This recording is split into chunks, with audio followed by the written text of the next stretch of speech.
So you got a prime lens with large aperture to get that nice bokeh.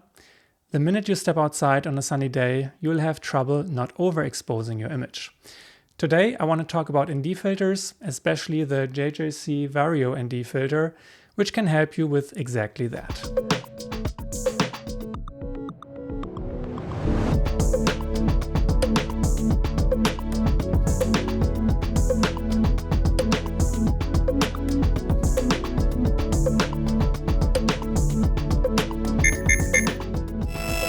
When it comes to ND filters, I'm a big fan of my Polar Pro Peter McKinnon 2-5 stops Vario ND filter, which is perfect for my Canon RF 24-105mm f4 zoom lens.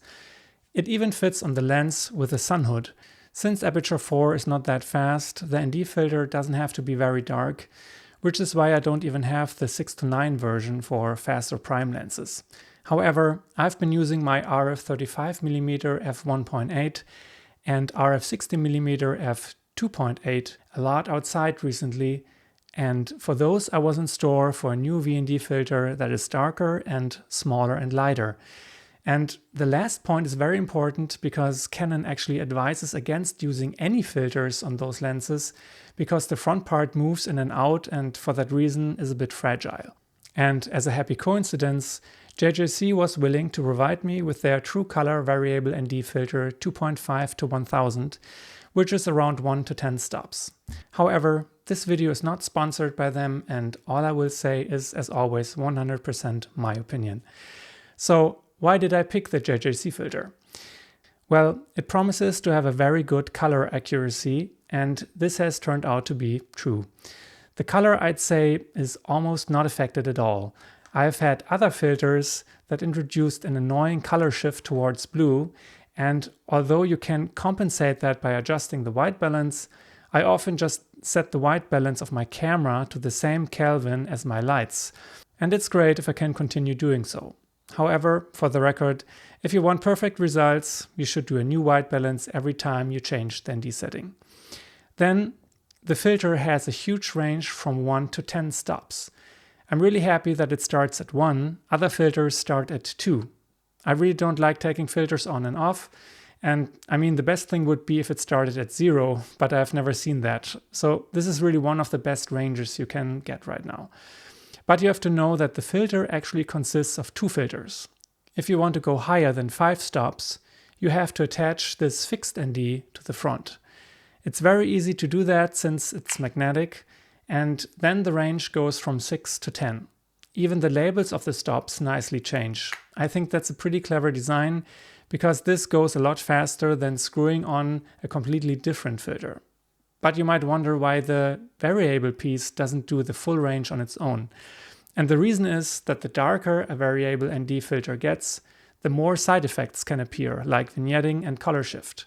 So for that reason, not only JJC but also Polar Pro and others limit the variable range. And if you want to exceed that range, you either have to use a different filter or, in case of the JJC, add the magnetic offset filter. The magnets are very strong, so this will not fall off, but you have to make sure that you don't put force on the lens when removing it. Remember, the front piece of the lens is movable and you should not pull on it. So make sure to turn the camera off so that the lens drives in, then hold on to the lever with one finger and then pull off the filter with the other hand.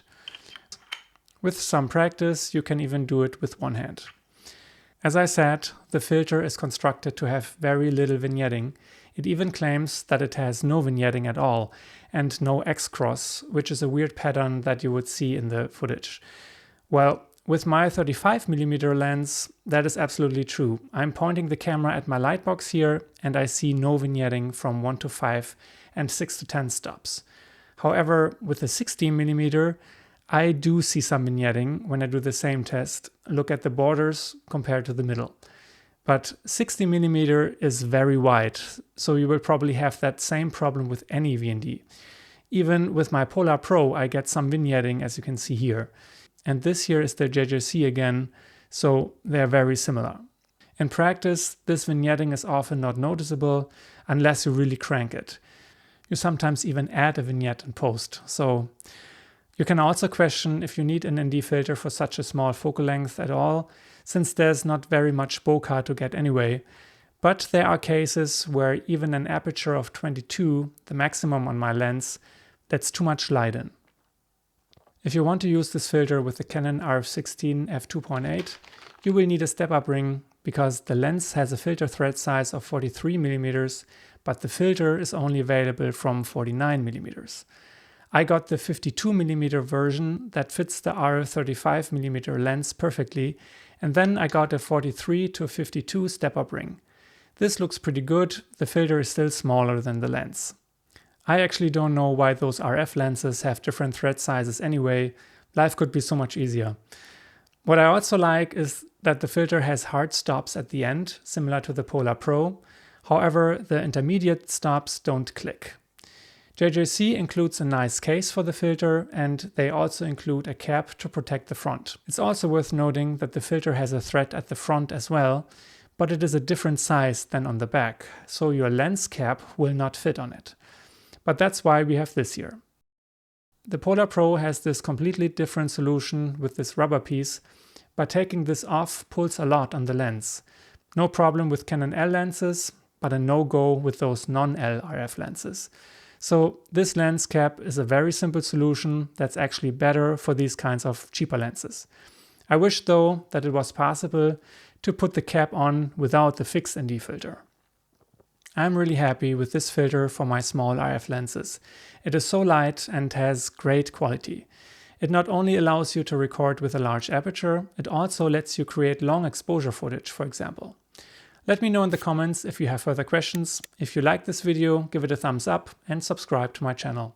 See you next time.